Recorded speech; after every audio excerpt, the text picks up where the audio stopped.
flame of darkness known for burning. 2000 साल पहले mythical as में एक इंसान था जिसने सब इंसानों को तबाह कर दिया, आत्माओं को जला दिया, यहाँ तक कि गॉड को भी मार दिया। उसको डीमन किंग जैसा जाना जाता था। सब लोग उससे डरते थे। उसने जनता पर अत्याचार की सारी हदें पार कर दी और उसका नाम था डीमन किंग एकेडमी। इसलिए बनाई गई ताकि डीमंस के वंशज को ट्रेन किया जा सके ताकि वो फ्यूचर में डीमन किंग बन सके।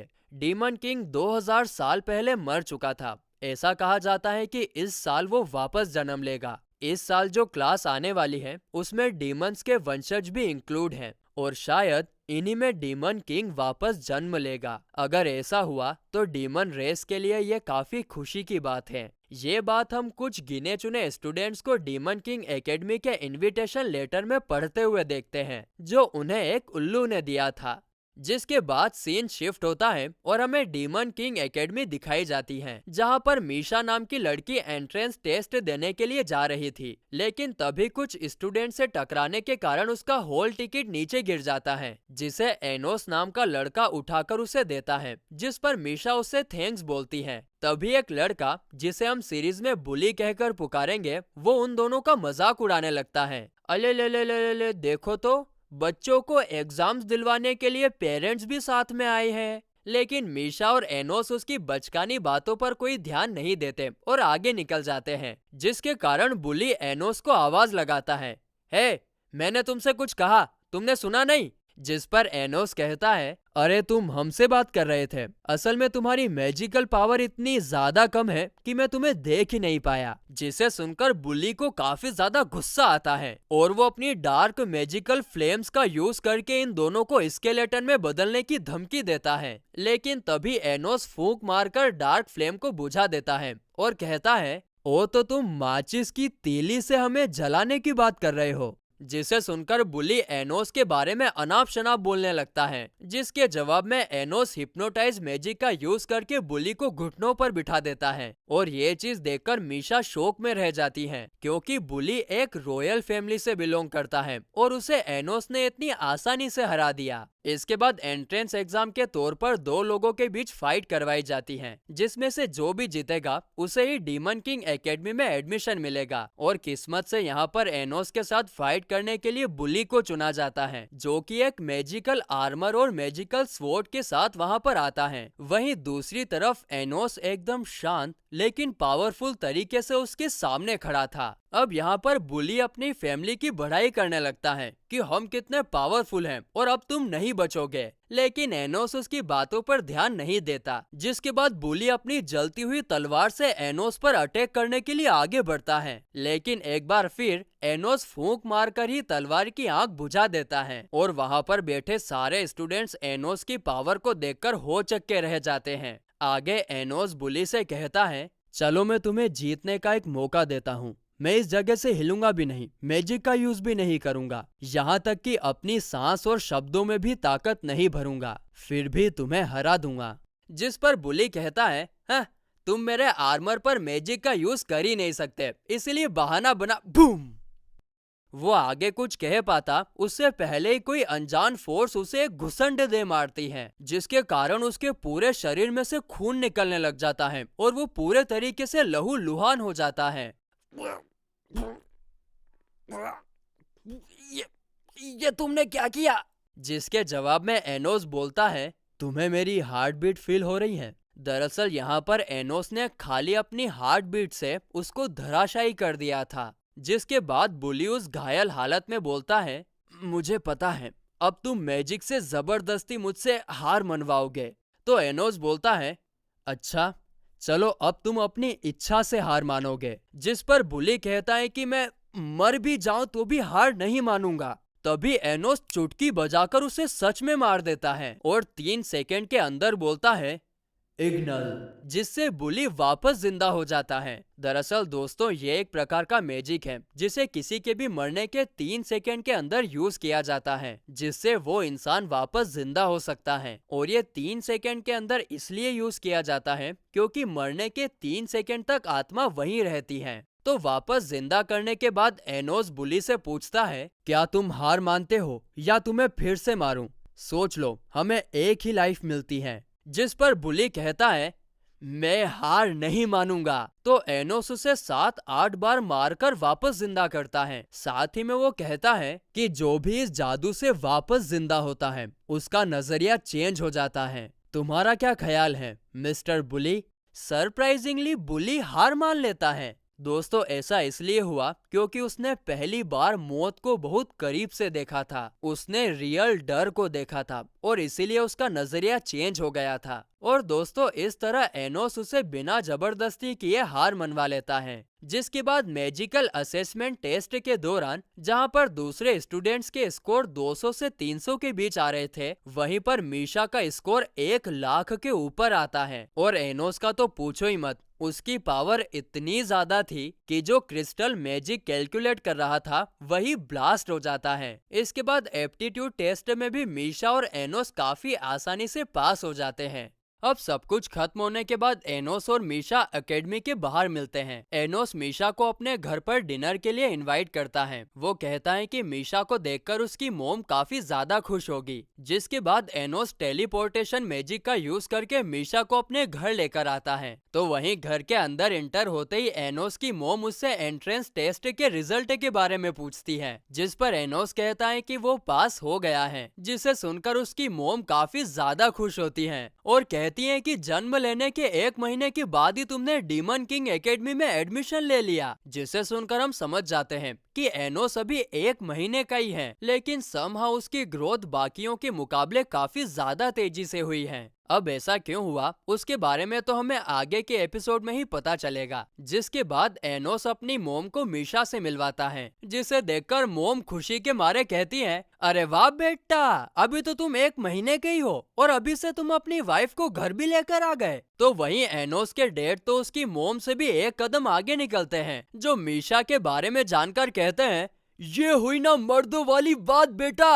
अरे तेरी तो कैसे माँ बाप है रहे, पर जो भी है एकदम मस्त है। हाँ, इसके बाद सब लोग डिनर के लिए बैठते हैं और इस दौरान एनोस की मोम एकदम से सीरियस होकर टिपिकल इंडियन पेरेंट्स की तरह मीशा से पूछती है कि तुम्हें मेरे बेटे में क्या पसंद आया। जिस पर मीशा कहती है, आपके बेटे ने मेरे साथ काफी अच्छा बर्ताव किया। जिसे सुनकर उसकी मोम काफी ज्यादा खुश होती है कि मेरा लाडला बेटा तो है ही इतना अच्छा। उसके बाद वो उन दोनों से पूछती है कि तुम दोनों में से किसने सबसे पहले बात चालू की। जिस पर एनोस कहता है कि वो मैं था जिसने मीशा को सबसे पहले एकेडमी के बाहर अप्रोच किया था। अब डिनर खत्म होने के बाद एनोस मीशा को उसके घर छोड़ने के लिए जाता है और बात करने के दौरान एनोस मीशा से उसके मॉम डैड के बारे में पूछता है। मीशा बोलती है, वो मेरे साथ ज्यादा नहीं रहते, मेरी बहन के साथ रहते हैं और मेरी बहन के साथ भी मेरी नहीं बनती। तुम्हारा चेहरा देख के लग रहा है कि तुम्हें मेरे लिए बुरा लग रहा है। एनोस बोलता है, हाँ थोड़ा सा। तो मीशा बोलती है, तुम्हारा दिल बहुत अच्छा है। जिसके जवाब में एनोस बोलता है, किसका? मेरा? लेकिन लोग तो कुछ और ही बोलते हैं। वो बोलते हैं कि ये दुनिया बहुत ज्यादा अच्छी होती अगर मैं एग्जिस्ट ही नहीं करता। मुझे तो सब लोग डीमन और डेविल इस नाम से बुलाते हैं। ये सब सुनकर मीशा एनोस को बोलती है, नीचे झुको, और फिर उसके सर पर प्यार से हाथ फेर कर कहती है, सब कुछ ठीक हो जाएगा। जिसे सुनकर एनोस को बहुत अच्छा फील होता है और वो कहता है कि आज से तुम मेरी फ्रेंड हो। और ये बात सुनकर मीशा भी काफी ज्यादा खुश होती हैं। अब वे लोग बात कर ही रहे थे कि तभी कोई क्रिएशन मैजिक का यूज करके उस पूरी जगह को स्टेडियम में कन्वर्ट कर देता है। और ऐसा करने वाला और कोई नहीं बल्कि बुली का बड़ा भाई बिग बुली था। तभी बुली आकर एनोस से कहता है कि अब मेरा बड़ा भाई आ गया है और वो तुमसे काफी ज्यादा पावरफुल है। मगर तभी बिग बुली उसे पकड़कर मार देता है, क्योंकि रॉयल फैमिली में मामूली से स्टूडेंट से हारने वालों के लिए कोई जगह नहीं है। इसके बाद बिग बुली अपने साथियों के साथ एनोस पर अटैक करने की तैयारी करता है, मगर इससे पहले ही एनोस अपनी आंखों का यूज करके कोई मैजिक स्पेल एक्टिवेट कर देता है, जिसके कारण बिग बुली और उसके साथी अपने मैजिक पर कंट्रोल ही नहीं कर पाते और वो मैजिक उनके हाथों में ही ब्लास्ट हो जाता है। अब ये सब देखकर तो बिग बुली को समझ जाना चाहिए था कि एनोस उससे काफी ज्यादा पावरफुल है, लेकिन नहीं, वो होशियार बनता है और कहता है, रुको, मैं अपने पूर्वजों द्वारा दिया गया पावरफुल मैजिक यूज करता हूँ। जिसके बाद वो ओरिजिन मैजिक नाम का फोरबिडन मैजिक यूज करके एनोस और मीशा पर अटैक करता है। लेकिन जब मैजिक का असर खत्म होता है तो बिग बुली की आंखें फटी की फटी रह जाती हैं, क्योंकि एनोस और मीशा को एक खरोच तक नहीं आई थी। और इसका कारण बताते हुए एनोस कहता है, अबे बुड़बक, ये मैजिक मैंने ही क्रिएट किया है, तो ये मेरे को कोई नुकसान नहीं पहुंचा सकता। जिसके बाद एनोस बुली को एक ज़ोंबी के रूप में वापस जिंदा कर देता है और जिंदा होते ही बुली बिग बुली पर अटैक करने के लिए जाता है। तुमने मुझे क्यों मारा? मारबो, शैतान राजा के मारबो, आज तोरो रोक तो बांध कर बो। दोस्तों, यहाँ पर उसको इतना गुस्सा इसलिए आ रहा था क्योंकि उसके भाई ने ईगो में आकर उसको मार डाला था कि रॉयल फैमिली वाले कभी हार नहीं सकते। मतलब कि वो उसका भाई भी तो है, ये भी तो देखना चाहिए उसको। अब ये सब देखकर बिग बुली उसके ऊपर अपने मैजिक का यूज करने की कोशिश करता है, लेकिन अब ज़ोंबी के रूप में बुली अपने बड़े भाई से काफी ज्यादा पावरफुल हो गया था और इसीलिए वो उसके हमले को काफी आसानी से रोक लेता है। आगे एनोस बिग बुली से कहता है कि तुम्हारा भाई अब काफी ज्यादा पावरफुल हो गया है, तुम उसके साथ मिल जाओ और फिर तुम दोनों मुझसे आसानी से लड़ पाओगे। लेकिन बिग बुली मना कर देता है क्योंकि वो ज़ोंबी बुली पर विश्वास नहीं कर सकता। जिस पर एनोस कहता है कि यही तो टाइम होता है जब हमें अपनों के लिए खड़ा होना चाहिए, जब वो सफर कर रहे हो, हर्ट हो रहे हो। तुम दोनों भाई हो, अगर तुम उसका नाम प्यार से लोगे तो वो जरूर तुम्हारी बात सुनेगा। लेकिन बिग बुली उसकी एक नहीं सुनता क्योंकि उसे 1% विश्वास नहीं हो रहा था। और जब बुली उसके ऊपर अटैक करने ही वाला था कि तभी वो अपने छोटे भाई का नाम ले लेता है, लेकिन इससे कुछ नहीं होता और वहाँ पर एक काफी बड़ा धमाका होता है। इस धमाके के कारण दोनों भाई अब पत्थर में बदल चुके थे। ये देखकर एनोस कहता है, इंसानी रिश्ते काफी दिखावटी हो गए हैं, ये अपने भाई को प्यार से बुला ही नहीं पाया। जिसके बाद एनोस दोनों भाइयों को फिर से जिंदा करता है और फिर जाते जाते उन लोगों को बताता है कि वो और कोई नहीं बल्कि उन दोनों का पूर्वज 2000 साल पहले का डीमन किंग है, जिसने इस टाइम में पुनर्जन्म लिया है। और फिर गाइस, इसी के साथ ये एपिसोड यहीं पर खत्म होता है। इस एपिसोड की स्टार्टिंग फ्लैशबैक को दिखाने से होती है, जहां पर 2000 साल पहले का डीमन किंग यानी एनोस उस वक्त के इंसानी हीरो कानून से ह्यूमंस और डीमंस के बीच में पीस लाने की बात कर रहा था। दरअसल एनोस के मुताबिक अगर वो अपनी लाइफ को एक मैजिकल एनर्जी में कन्वर्ट करे तो वो दोनों ह्यूमंस और डीमन वर्ल्ड के बीच में एक मैजिकल बैरियर तैयार कर सकता है, जिसके कारण आने वाले 2000 सालों तक ह्यूमंस और डीमंस के बीच में कोई भी फाइट नहीं होगी। जिसे सुनकर कानून हैरान रह जाता है कि एनोस खुद का सेक्रीफाइस देकर दुनिया में पीस लाना चाहता है और इस काम में वो भी उसका साथ देता है। जिसके बाद एनोस अपने मैजिक का यूज करके एक रेड क्रिस्टल तैयार करता है, जिसे कैनोन अपनी तलवार से डिस्ट्रॉय करता है और फिर तलवार एनोस के आर पार कर उसे हमेशा हमेशा के लिए खत्म कर देता है, जिसके चलते ह्यूमन और डीमन वर्ल्ड के बीच एक बैरियर क्रिएट होता है और इससे इन दोनों की फाइट खत्म हो जाती है। यहाँ पर साथ ही में एनोस और कानून एक दूसरे से वादा करते हैं कि अगर 2000 साल बाद उन दोनों का पुनर्जन्म हुआ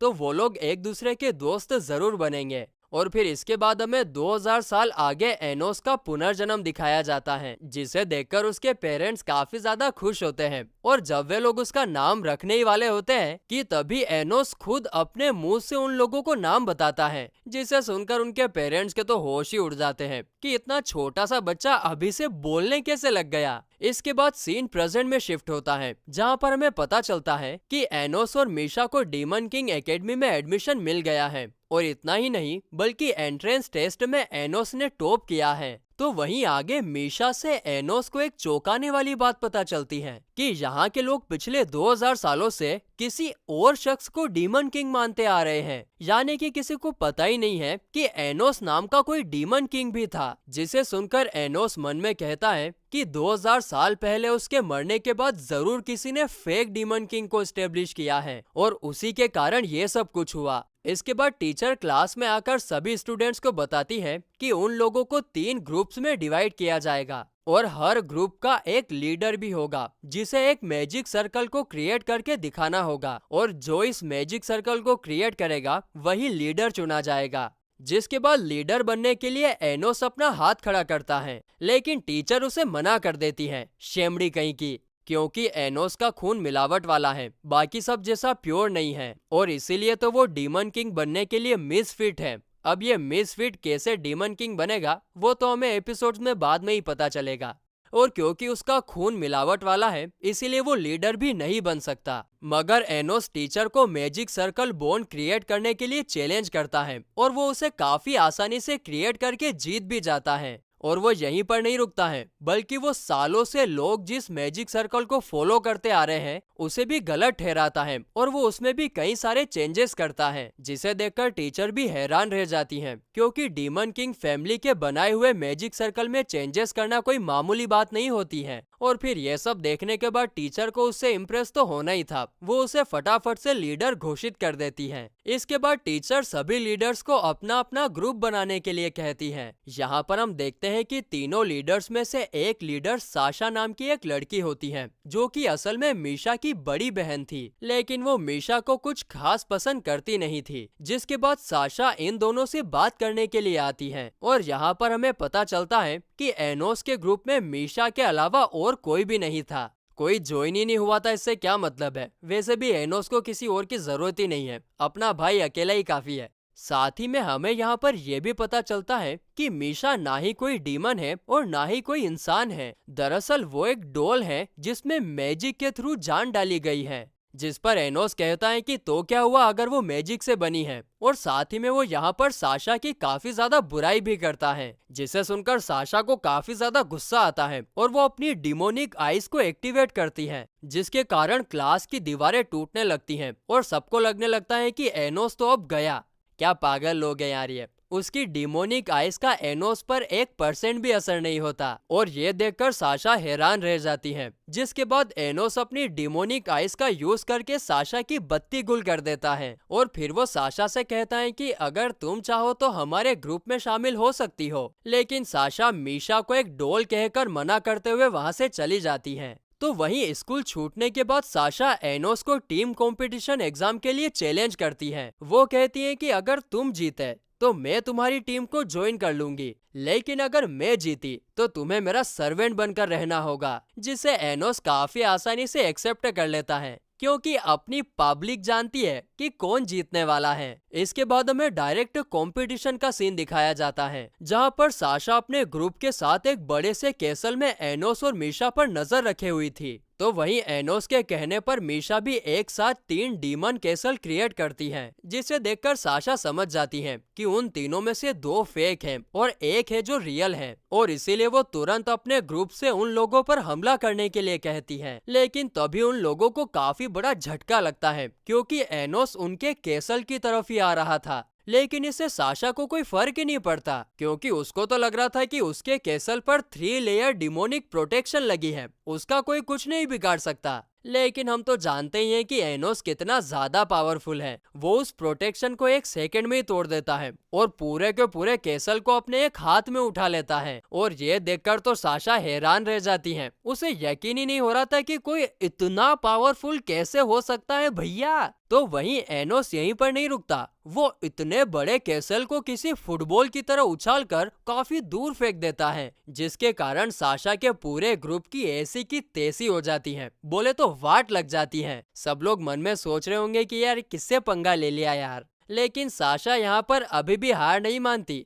छोरी धाकड़ से वो सभी को जियो ग्रेस नाम के पावरफुल वेपन का यूज करने का सजेस्ट करती है, जिस पर उसके टीम मेंबर पहले तो मना करते हैं, क्योंकि वो काफी ज्यादा पावरफुल स्पेल है। लेकिन फिर साशा की मोटिवेशन भरी स्पीच को सुनकर वे लोग जियो ग्रेस का यूज करने के लिए तैयार हो जाते हैं। और फिर वो जैसे स्पेल को पढ़ना स्टार्ट करते हैं, कैसल के सामने एक काफी बड़ी तोप अपीयर होती है, और फिर साशा सभी टीम मेंबर्स के मैजिक का यूज करके एनोस की तरफ फायर कर देती है। लेकिन एनोस सिर्फ अपनी एक उंगली का यूज करके ना ही उस हमले को रोकता है, बल्कि इन लोगों के कैसल पर भी एक जोरदार हमला करता है, जिसके कारण वहां पर काफी बड़ा धमाका होता है और सबकी हालत पतली हो जाती है। और फिर कुछ टाइम बाद एनोस साशा के सामने अपीयर होकर कहता है कि तुम्हें अपना प्रोमिस तो याद होगा ही सही है ना, तुम काफी पावरफुल हो, तुम्हें मेरे साथ काम जरूर करना चाहिए। जिस पर साशा साफ साफ मना कर देती है और अपनी डिमोनिक आइस का यूज करने वाली थी, मगर एनोस उसे भी डीएक्टिवेट कर देता है। अब साशा, जो कि रॉयल फैमिली से बिलोंग करती है, उसका इतना बड़ा अपमान होने के बाद वो एनोस की टीम को ज्वाइन करने के लिए साफ साफ मना कर देती है और वो एनोस से कहती है कि इससे अच्छा है कि तुम मुझे मार डालो, और साथ ही में वो ये भी कहती है कि एक दिन मैं स्ट्रॉन्ग बनकर दिखाऊंगी और उस दिन तुम्हें मार कर रहूंगी। जिस पर एनोस कहता है कि छोटी बच्ची हो गया,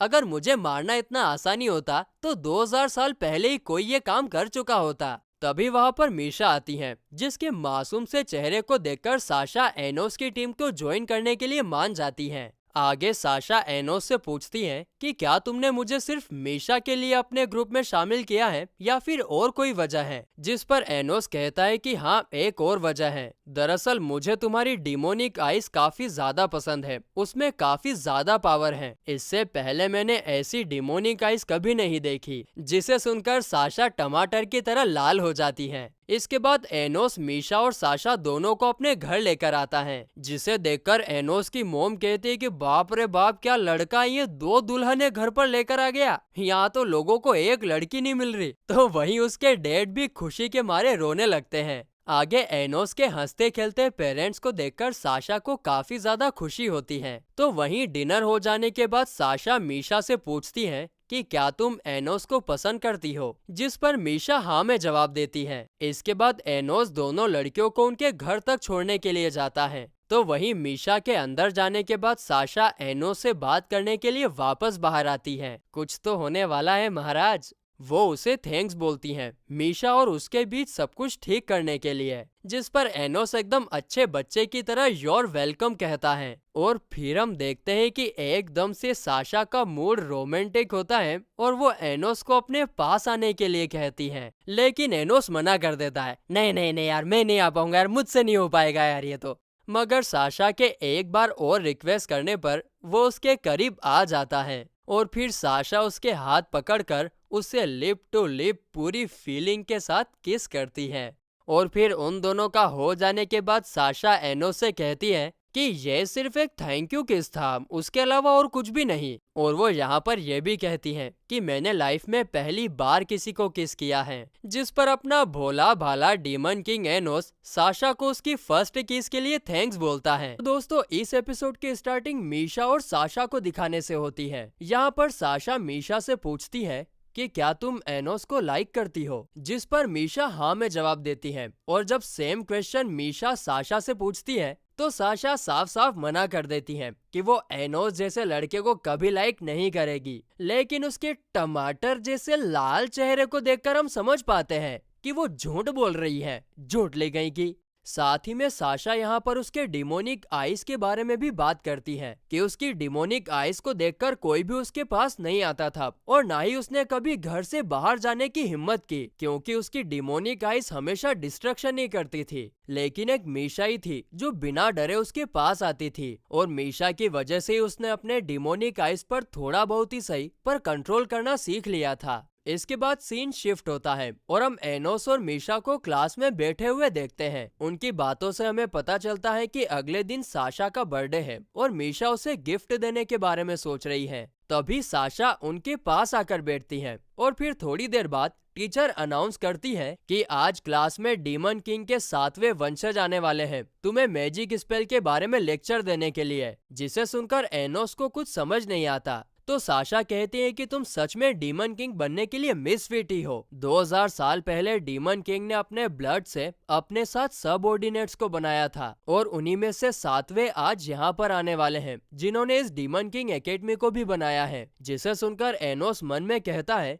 कि अगर ये 2000 साल से जिंदा है तो मुझे जरूर जानता होगा। तभी टीचर एनोस को वॉर्न करते हुए कहती है कि मैं स्पेशली तुम्हें बोल रही हूँ कि इस बार तुम कोई बेवकूफी मत कर देना। जिस पर एनोस भी एग्री करता है, हाँ, मैं कोई गलती थोड़ी करूँगा, क्या मैं चुपचाप बैठा रहूंगा। इसके बाद डीमन किंग के वंशज आइविस क्लास में एंटर होते हैं। सभी बच्चे चुपचाप हो जाते हैं क्योंकि वो एक बहुत बड़ी हस्ती है। उनके एंटर होते ही एनोस उनसे बोलता है, हे आइविस, तुमसे मिलने काफी दिन हो गए, काफी टाइम बाद मिल रहे हैं हम। जिसे सुनकर टीचर कहती है, क्या पागल लड़का है ये, वो तुरंत आइविस से माफी मांगती है और एनोस को रस्टिकेट करने के बारे में कहती है, लेकिन आइविस टीचर को रोकते हुए एनोस से पूछता है, क्या हम दोनों एक दूसरे को जानते हैं? दरअसल आइविस को 2000 साल पहले का कुछ भी याद नहीं होता, सिवाय उसके मास्टर द डीमन किंग के। जिस पर एनोस कहता है कि तब तो तुम मुझे जानते ही होंगे। बस इतना कहते ही वो आइविस की मेमोरी को स्कैन करने लगता है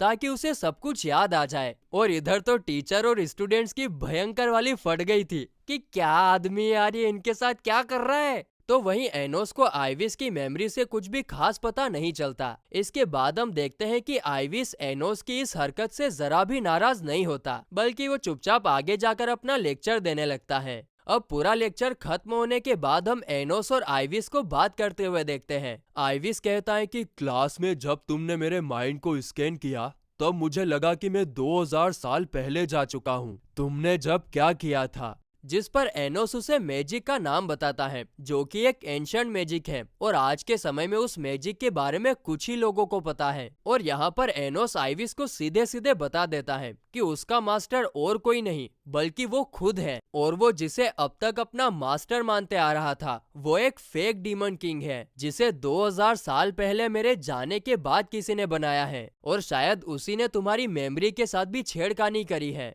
अब इस बात पर आइविस ज्यादा कुछ नहीं कह पाता क्योंकि उसे कुछ भी याद नहीं होता, और इसीलिए वो चुपचाप वहां से चला जाता है। अब सीन शिफ्ट होता है एक कंपटीशन एग्जाम की तरफ। यहाँ पर सारी टीम को ओल्ड कैसल में जाकर वेपन्स, एंशिएंट आइटम जो कुछ भी मिले उसे कलेक्ट करना है। ये सब कलेक्ट करने से उनको पॉइंट्स मिलेंगे, और अंत में जिसके पास सबसे ज्यादा पॉइंट्स होंगे उसे ही विजेता माना जाएगा। अब ये सुनते ही सारे स्टूडेंट्स तुरंत महल के अंदर जाने लगते हैं, लेकिन अपनी टीम अभी भी आराम से बाहर खड़ी थी। साशा बोलती है कि क्या हो गया, जल्दी चलो, हमको जीतना है। एनोस दोनों लड़कियों से कहता है कि शांत रहो, हमें कैसल के सबसे निचले हिस्से में जाकर वहां पर रखी छड़ी को लेना चाहिए। उससे हमें इतने पॉइंट्स मिलेंगे कि और कोई आइटम कलेक्ट करने की जरूरत ही नहीं पड़ेगी। जिस पर साशा कहती है कि वो छड़ी काफी ज्यादा नीचे छुपा कर रखी हुई है, जहाँ पर आज तक कोई टीचर तक नहीं जा पाया। हम वहाँ पर कैसे जाएंगे? एनोस मन में कहता है, अबे बुड़बक, और वो उनको कोई जवाब नहीं देता और आगे जाने लगता है। तभी मीशा पूछती है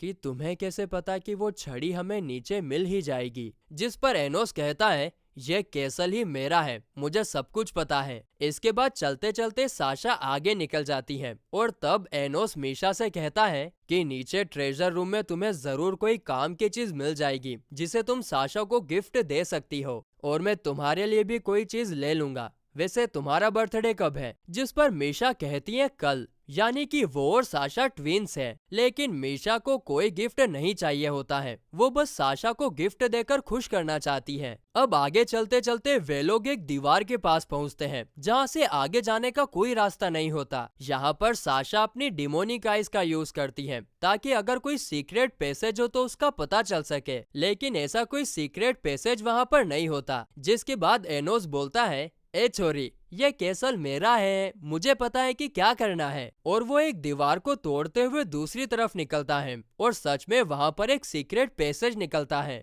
दीवार के दूसरी तरफ एक काफी खूबसूरत कमरा था, जिसे देखकर एनोस मन में कहता है कि ये कमरा 2000 साल पहले जैसा था उससे थोड़ा अलग लग रहा है। तो वहीं उस कमरे से आगे जाने पर उन्हें वो दरवाजा भी मिल जाता है जिसके पीछे प्राचीन छड़ी रखी हुई है। उस दरवाजे को देखकर मीशा कहती है कि इस पर एंटी मैजिक स्पेल किया गया है, यानी कि इसे ताकतवर से ताकतवर स्पेल भी नहीं खोल पाएगा। जिसे सुनकर साशा भड़क जाती है कि तो फिर हम इसे खोलेंगे कैसे? जिस पर एनोस कहता है कि कभी कभार अपना दिमाग भी यूज कर लिया करो बालिका, हमेशा मैजिक पर डिपेंड रहना सही नहीं है। बस इतना कहते ही वो अपने दोनों हाथों की ताकत लगाकर दरवाजे को खोल देता है, यानी कि उसे किसी मैजिक से नहीं बल्कि ताकत से खोलना था। तो वहीं इतनी खूबसूरत छड़ी को देखकर साशा काफी ज्यादा खुश होती है। दूसरी तरफ एनोस मीशा को ट्रेजर रूम में लेकर जाता है जहां पर काफी सारी सोने चांदी की चीजें रखी हुई थी। आगे एनोस मीशा से कहता है कि तुम्हें जो भी पसंद है तुम साशा के लिए यहाँ से ले सकती हो। जिसे सुनकर मीशा इधर उधर नजर दौड़ाती है और उसे एक रेड कलर का कोट बहुत पसंद आता है। और फिर वो उसे साशा के लिए उठा लेती है और हम उसके चेहरे पर एक अजीब सी प्यारी सी हंसी साफ साफ देख पाते हैं। यहाँ पर उसकी नजर वहाँ पर रखी एक सिल्वर रिंग पर भी पड़ती है जो कि दिखने में काफी ज्यादा खूबसूरत थी, जिसे देखकर एनोस उस रिंग की विशेषताएं बताते हुए कहता है कि अगर ये रिंग तुम्हें पसंद है तो तुम ले सकती हो। लेकिन मीशा मना कर देती है क्योंकि वो साशा के लिए गिफ्ट लेकर काफी ज्यादा खुश थी। इसके बाद वे दोनों ट्रेजर रूम से बाहर आते हैं जहाँ पर साशा ने पहले ही वो छड़ी उठा ली थी। बाहर आने के बाद मीशा प्यार से वो गिफ्ट साशा को देती है, जिसे देखकर साशा बोलती है कि मैं तो तुम्हारे लिए कुछ भी नहीं लेकर आई। लेकिन मीशा कहती है कि उसे कुछ नहीं चाहिए। तभी हम देखते हैं कि गिफ्ट लेते वक्त साशा की डिमोनिक आइस एक्टिवेट होती है।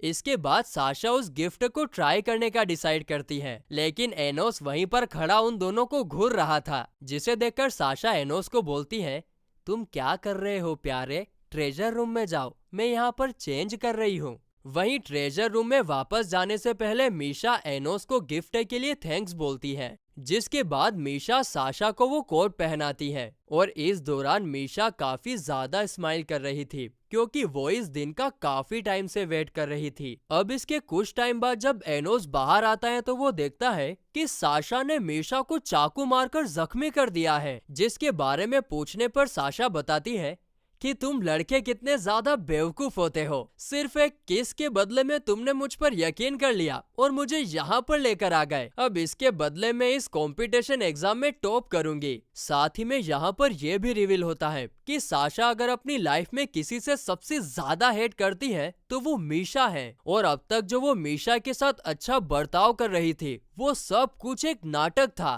ताकि वो एनोस के साथ मिलकर यहाँ तक पहुँच सके और छड़ी को पा सके। और इसके बाद वो मीशा को भी काफी भला बुरा कहती है और फिर वो मीशा पर कंडीशनर मैजिक का यूज करती है, जिसमें अगर एनोस साशा पर अटैक करता है तो मीशा और ज्यादा जख्मी हो जाएगी। और ये सब सही करने में एनोस को कम से कम 30 सेकेंड का समय तो लगेगा ही सही, और इतने में तो साशा छड़ी लेकर भाग जाएगी। लेकिन यहाँ पर जैसी ही साशा भागने लगती है एनोस उसे पकड़ लेता है और मीशा का घाव भी अपने आप हील हो जाता है। साशा बोलती है ये सब कैसे हो सकता है, तो एनोस रिवील करता है जैसे ही मैं ट्रेजर रूम से बाहर आया और मैंने मीशा को घायल देखा, उसी वक्त मैंने उसको हील कर दिया था। उसके बाद मैंने एक इल्यूजन क्रिएट किया जिससे तुम्हें लगे कि घाव अभी भी वहीं पर है। मुझे तो तुम्हारी सच्चाई उसी वक्त पता चल गई थी जब मीशा ने तुमको गिफ्ट दिया और उस वक्त तुम्हारी डिमोनिक आइस एक्टिवेट हो गई थी।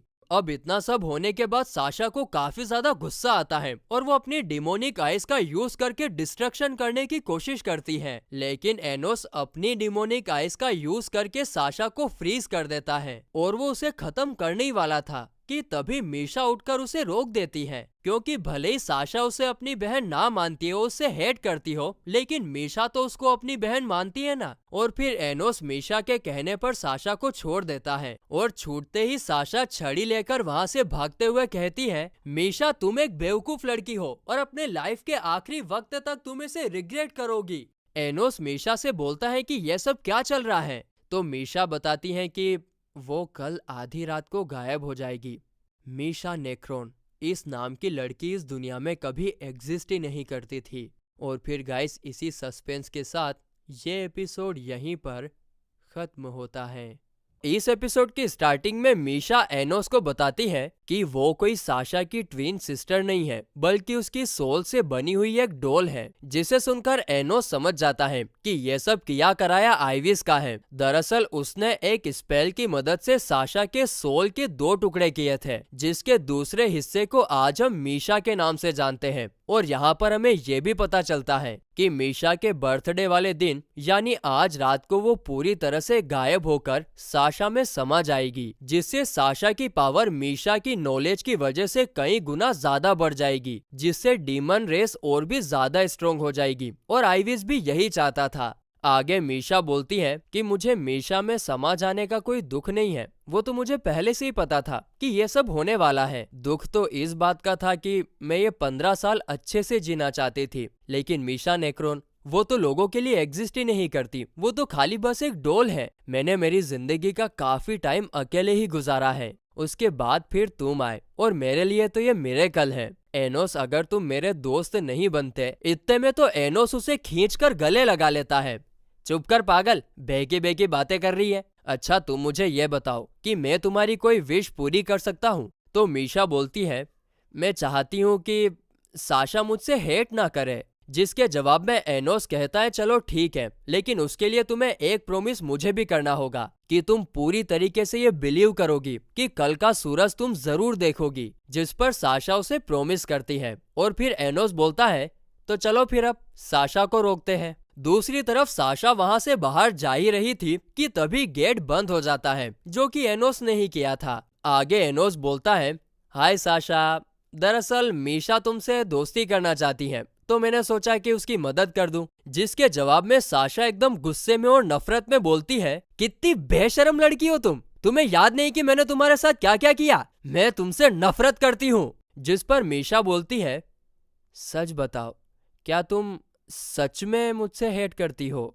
जिसके जवाब में साशा कहती है कि मैं 2 सर्कल क्रिएट करूंगी और अगर एनोस उसके मैजिक को कंट्रोल कर लेगा तो मैं तुम्हें जवाब दे दूंगी, लेकिन अगर एनोस उस मैजिक को कंट्रोल नहीं कर पाया तो तुम्हें मेरी हर बात माननी होगी। एनोस को यह शर्त मंजूर थी और एनोस काफी आसानी से मैजिक को कंट्रोल कर भी लेता है। और अब साशा के जवाब देने का वक्त था। मीशा, जल्द ही तुम गायब होने वाली हो और आखिर में मैं ही बचूंगी। पर उस वक्त जब मैं डिमोनिक आइज पर कंट्रोल नहीं कर पाती थी, उस वक्त तुम ही तो थी जो मेरी आंखों में आंखें डालकर बात करती थी। उसी से मुझे कॉन्फिडेंस आया, जिससे मैं दुनिया को फेस कर सकी, नए नए दोस्त बना पाई। लेकिन तुमने तो पूरी जिंदगी अकेले निकाली है। तुम कहती थी ना कि यही मेरी किस्मत है, पर मुझे ये मंजूर नहीं था। मैंने खूब रिसर्च की कि कोई तो मैजिक होगा जिससे तुमको बचाया जा सके, और मुझे रास्ता मिल गया। मैंने अपनी जिंदगी मजे से जी ली है मीशा, अब तुम्हारी बारी है। मैं अपनी सोल तुम्हारे अंदर ट्रांसफर कर दूंगी, बस तुम्हें मुझको रिजेक्ट करना है और तभी वो मैजिक एक्टिवेट हो पाएगा। तुम चिंता मत करो, मैंने तुम्हें इतना हेट दिया है कि मुझे रिजेक्ट करना तुम्हारे लिए आसान होगा। लेकिन जैसे ही मीशा वो मैजिक एक्टिवेट करती है, वो मैजिक एक्टिवेट होता ही नहीं है, क्योंकि मीशा ने उसे रिजेक्ट किया ही नहीं था। दरअसल शुरू से ही मीशा साशा की आंखों में सच्चाई देख लेती थी कि वो उससे कितना प्यार करती है, और इसी वजह से वो उसे कभी हेट नहीं कर पाई और ना ही उसे रिजेक्ट कर पाई। साशा बोलती, नहीं नहीं, मैंने शुरू से तुम्हारे साथ बुरा बर्ताव किया है, तुम मुझे प्लीज रिजेक्ट कर दो। मैं तुम्हारे आगे हाथ जोड़ती हूँ, प्लीज मुझे रिजेक्ट कर दो, नहीं तो मैं तुम्हें नहीं बचा पाऊंगी। लेकिन मीशा बोलती है, मैं तो रियल हूँ ही नहीं, तुम मुझे क्यों बचाना चाहती हो? मेरे लिए तुम रियल हो, प्लीज गायब मत होना मीशा। तभी एनोस बीच में टपक पड़ता है। अरे अरे अरे अरे अरे, क्या चल रहा है ये देवियों? जब बॉस द डीमन किंग यहाँ पर है तो किसी को कुछ भी करने की जरूरत नहीं है। तुम दोनों को हम बचा लेगा, बस हमको टाइम में पीछे जाकर सब कुछ चेंज करना होगा। जिस पर साशा कहती, सच में?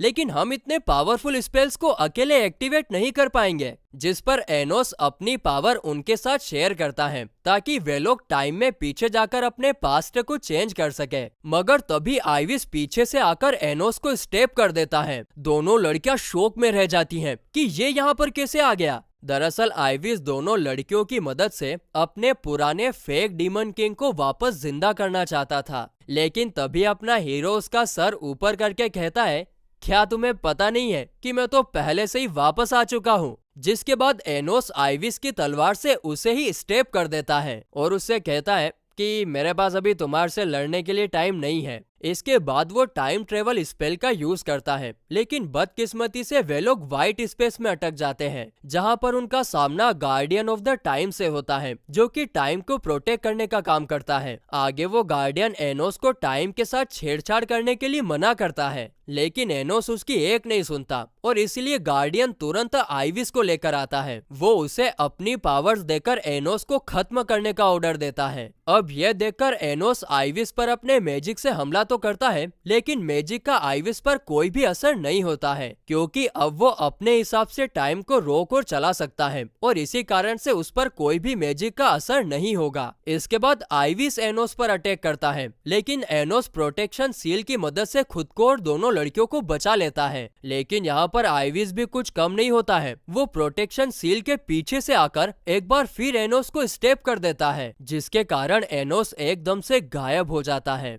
यह देखकर लड़कियों और आइविस को लगता है कि अब एनोस हमेशा हमेशा के लिए खत्म हो चुका है।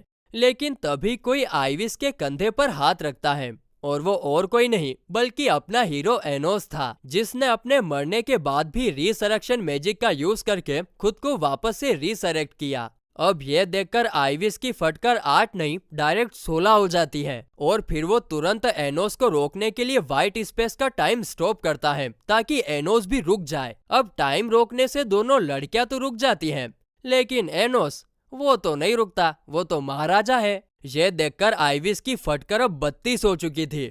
बाप रे बाप, इतना पावरफुल कोई कैसे हो सकता है। इसीलिए वो एनोस पर अटैक करता है, लेकिन एनोस काफी आसानी से उसके अटैक को रोक रहा था। साथ ही में एनोस यहाँ पर साशा और मीशा के बारे में भी बात करता है कि अगर उन दोनों को मुझ पर भरोसा है कि मैं डीमन किंग हूँ, तो आज तो मैं तुम्हें हरा कर ही रहूंगा। और इस बात को कंफर्म करने के लिए वो साशा और मीशा का टाइम बैरियर ब्रेक करता है और ब्रेक होते ही दोनों लड़कियां जोर से चिल्लाते हुए कहती है, एनोस हमें तुम पर पूरा भरोसा है कि तुम ही डीमन किंग हो जो 2000 साल बाद वापस आ चुके हो। बस इतना कहते ही वे दोनों पास्ट में टेलीपोर्ट हो जाते हैं और जब आइविस ने उसकी एक सोल से 2 सोल्स को क्रिएट किया था, तब वे दोनों सेपरेटली जाकर उन अलग अलग सोल्स को टच करते हैं, जिसके कारण होता यह है कि वे लोग ट्विंस के रूप में जन्म लेते हैं, यानी कि मीशा अब गायब नहीं होगी।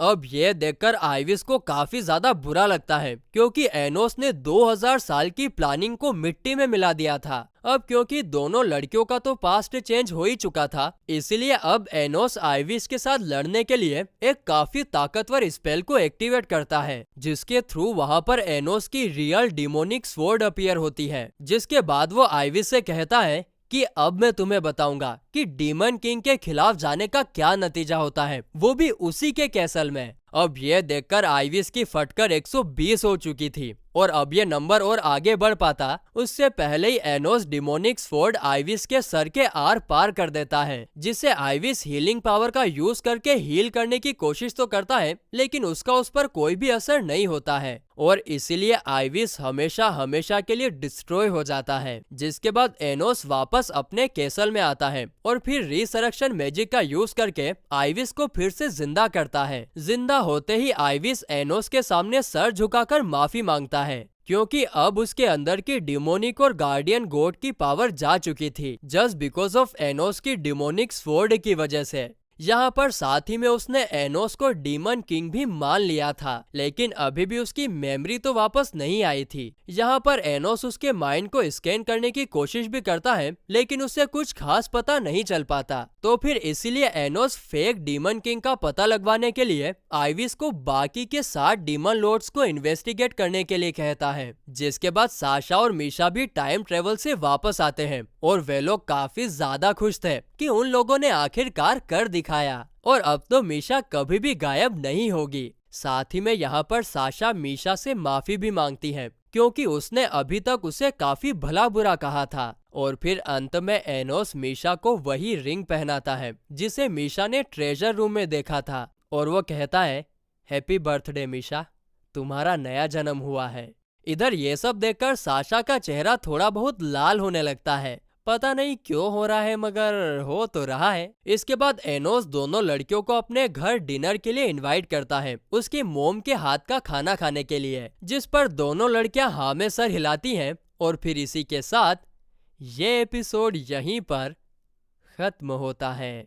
तो इस एपिसोड की स्टार्टिंग फ्लैशबैक में 2000 साल पहले के टाइम को दिखाने से होती है, जहां पर एनोस द डीमन किंग अपनी सलाहकार शीन के साथ एक वाटर स्पिरिट के वॉरियर को देख रहा था, जो कि एक लड़की होती है और वो अपने मैजिक का यूज करके पानी से एक काफी बड़ा 4-5 सर वाला रावण का छोटा भाई एक ड्रैगन क्रिएट करती है और वो बहुत खतरनाक होता है। उसके एक हमले से आसपास बाढ़ आ जाती है। अब ये देखकर एनोस वॉरियर को सबक सिखाने के लिए जाने वाला था कि तभी शीन कहता है कि इस बार ये मौका आप मुझे दीजिए, जिस पर एनोस कहता है कि अगर तुम इस ड्रैगन को एक ही हमले में खत्म कर पाए तो मैं तुम्हारी कोई एक इच्छा को पूरी करूंगा। जिसे सुनकर शीन के मन में लड्डू फूटते हैं। वाह वाह वाह, ये तो बढ़िया चीज है। और फिर वो अपनी पूरी ताकत लगाकर एक ही हमले से पानी से बने ड्रैगन को निस्तेनाबूद कर देता है। और फिर जब एनोस उससे उसकी इच्छा के बारे में पूछता है तो वो जवाब में रिसरेक्शन कहता है, यानी कि उसे कई हजारों सालों के बाद पुनर्जन्म लेना है,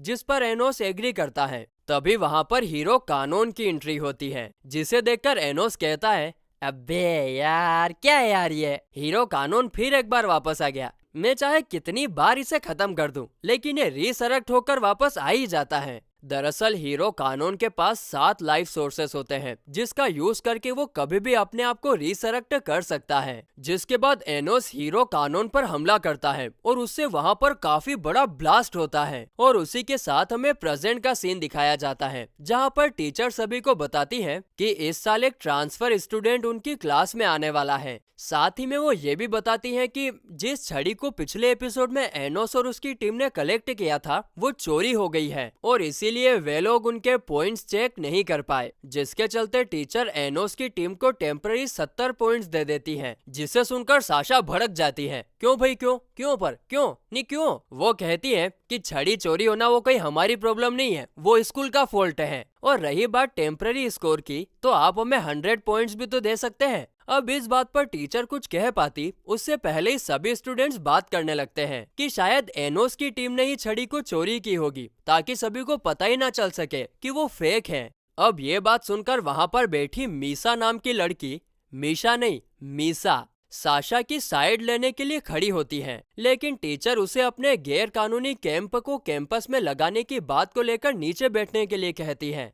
तभी एनोस शांति से उठकर एक लड़के के पास जाता है और उसकी बॉडी में से अपनी छड़ी बाहर निकालकर टीचर को वापस दे देता है। और फिर टीचर से कहता है, क्या यार, मतलब अगर आपको ये काम करना ही था तो थोड़ी सावधानी से तो करते, ताकि किसी को पता ना चले। यानी कि छड़ी चुराने वाली और कोई नहीं बल्कि टीचर खुद थी, नालायक कहीं की। जिसके बाद सीन शिफ्ट होता है और क्लास के बाद मीसा अपने हीरो एनोस से मिलने के लिए आती है, जहां पर एनोस और हम लोगों को पता चलता है कि मीसा कैंपस में एनोस फैन क्लब नाम से एक क्लब चला रही है। वाह रे, अपने हीरो की तो काफी फैन फॉलोइंग है। उस क्लब में काम करने वाले सारे लोग एनोस के फैन हैं, साथ ही में वे लोग हाइब्रिड भी हैं। अब ये हाइब्रिड क्या है? तो दोस्तों मैं आपको क्लियर कर दूं कि यहाँ पर 2 तरह के लोग दिखाए गए हैं। एक तो वो जो हाइब्रिड हैं और दूसरे वो जिन्हें प्योर ब्लड कहा जाता है। हाइब्रिड वो लोग हैं जिन्होंने व्हाइट यूनिफॉर्म पहनी हुई है, और प्योर ब्लड यानी रॉयल फैमिली से जुड़े हुए लोग, और उन्होंने रेड यूनिफॉर्म पहनी हुई है। अब क्योंकि एनोस भी एक हाइब्रिड है और स्कूल में काफी अच्छा परफॉर्म कर रहा था, इसीलिए कई सारे लोग उसके फैंस बन गए थे। जिसके बाद मीसा एनोस, मीशा और साशा को एनोस फैन क्लब में इनवाइट करती है। और वहां जाने पर हम लोगों को पता चलता है कि एनोस फैन क्लब में लगभग पूरी लड़कियां ही भरी हुई थी, जो एनोस को देखते ही काफी ज्यादा खुश होती हैं। अपने भाई की चांदी है दोस्तों। तो वहीं पर साशा को एक बुक मिलती है जिसमें एनोस के बिना कपड़ों के स्केचेस बने हुए थे, जिसे देखकर बेचारी साशा टमाटर की तरह नहीं, इस बार टमाटर की तरह नहीं, जिसे देखकर बेचारी साशा तरबूज की तरह लाल हो जाती है। इसके बाद मीसा सभी को एक रूम में लेकर आती है, जहां पर किसी तलवार का आधा हिस्सा रखा हुआ था। और यहाँ पर हम लोगों को पता चलता है कि मीसा के डैड एक डीमन है और उसकी मॉम एक स्पिरिट है, यानी कि मीसा एक हाफ स्पिरिट और हाफ डीमन है। साथ ही में हमें यहाँ पर यह भी पता चलता है कि मीसा ने कभी भी अपने डैड को नहीं देखा है, क्योंकि शायद वो एक रॉयल्टी से बिलोंग करते हैं और रॉयल्टी कभी भी अपने नाजायज बच्चों को समाज के सामने नहीं लाते हैं। और जो ये तलवार हम देख रहे हैं वो मीसा के डैड ने उसके 10वें जन्मदिन पर उसे गिफ्ट में भेजी थी। और इसे देखकर मीसा को पूरा यकीन है कि इस तलवार का आधा हिस्सा आज भी उसके डैड के पास जरूर होगा। इसके बाद मीसा और सभी लड़कियां एनोस को उन सभी को उसकी टीम में शामिल करने के लिए कहती हैं, जिस पर एनोस कहता है कि मेरी टीम में शामिल होने के लिए तुम लोगों को पहले खुद को साबित करना होगा कि तुम लोग उस लायक हो। इसके बाद सीन शिफ्ट होता है और हम दो डीमन लॉर्ड्स को देखते हैं। वे लोग यहाँ पर स्टूडेंट्स को स्वॉर्ड कंपटीशन के लिए तैयार करने के लिए आए थे। आगे वे सभी स्टूडेंट्स को जमीन में गड़ी हुई स्वॉर्ड को निकालने के लिए कहते हैं, लेकिन कोई भी उन स्वॉर्ड्स को हिला तक नहीं पा रहा था, मगर एनोस उसे एक ही झटके में बाहर निकाल लेता है।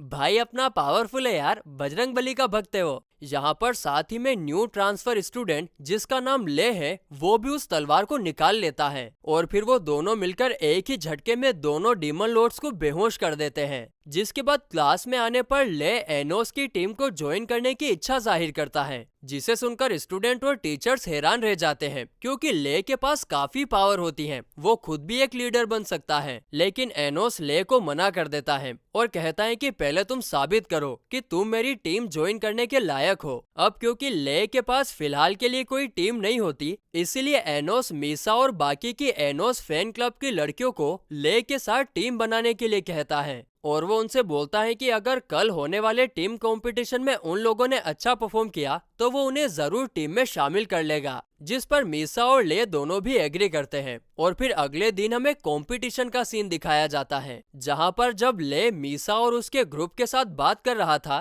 तभी हमें पता चलता है कि ठीक मीसा की ही तरह ले भी रॉयल्टी और हाइब्रिड ऐसा कुछ होता है उसमें नहीं मानता है। दरअसल वो सभी को एक ही नजर से देखता है। वहीं दूसरी तरफ एनोस के कहने पर मीशा एक काफी बड़ा कैसल क्रिएट करती है, जिसे देखकर साशा उससे पूछती है, वाह रे बेन्ना, तूने इतना जल्दी इतना बड़ा कैसल कैसे क्रिएट कर लिया? जिस पर मीशा कहती है कि शायद ये रिंग जो मुझे एनोस ने दी थी ये सब उसी का कमाल है। लेकिन यहाँ पर एनोस कहता है कि कुछ और भी तो हो सकता है छोरी। बस इतना कहते ही वो ले के साथ लड़ने के लिए वहां से चला जाता है और वहां जाकर एनोस को पता चलता है कि ले ने अपनी मैजिक पावर का थोड़ा सा पार्ट मीसा और उसके ग्रुप को दिया है, जिससे कि वे लोग ऑब्जेक्ट मैनिपुलेशन टेक्निक का यूज करके एक बड़े से वॉरियर को क्रिएट कर सके। और वे लोग सच में भी ऐसा ही करते हैं। जिसके बाद एनोस ले से लड़ने के लिए एक सादी लकड़ी का यूज करता है बजाय की तलवार के। तो वहीं दूसरी तरफ साशा को मीसा के बनाए हुए वॉरियर से लड़ने में थोड़ी सी दिक्कत हो रही थी। तभी एनोस जो ले के साथ फाइट कर रहा था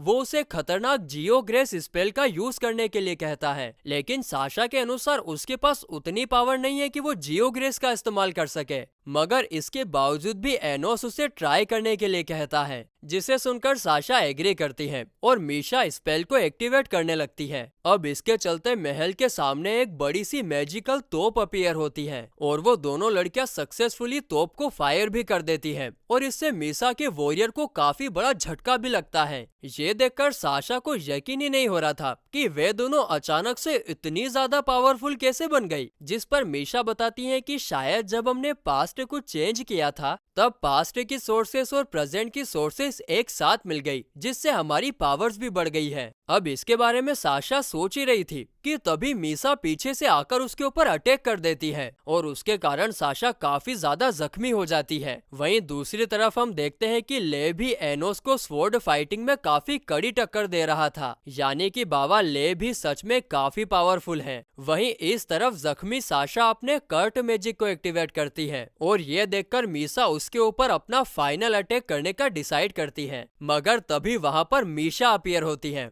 और फिर दोनों बहनें अपनी फैमिली के स्पेशल मैजिक टेक्निक यानी कि फ्यूजन मैजिक का इस्तेमाल करके एक तरफ से आ रहे वॉरियर और दूसरी तरफ से आ रही मीसा को एक ही झटके में हरा देती हैं। और ये देखकर दोनों बहनें काफी ज्यादा खुश होती हैं क्योंकि उन्होंने जीवन में पहली बार एक साथ काम किया और वो भी इतना खतरनाक। वहीं दूसरी तरफ एनोस और ले अपनी फाइट को काफी ज्यादा एंजॉय कर रहे थे और वहीं उनके फाइट के चलते आसपास अर्थक्वेक्स आने लगते हैं और वे लोग लगभग स्कूल के इस हरे भरे जंगल को डिस्ट्रॉय कर रहे थे। तो वहीं अंत में ले एनोस पर एक फाइनल हमला करता है, मगर एनोस जैसे तैसे करके उसे भी रोक लेता है और अब आखिर में एनोस खड़ा हुआ था और ले नीचे गिरा हुआ था। यानी कि ले बाबू तो हार चुके हैं और इससे उसे लगता है कि अब वो एनोस की टीम को ज्वाइन नहीं कर पाएगा। मगर तभी अपने यारों का यार एनोस मुस्कुराते हुए उसे उठने के लिए हाथ देता है, यानी कि एनोस ने उसे अपनी टीम में शामिल कर लिया है।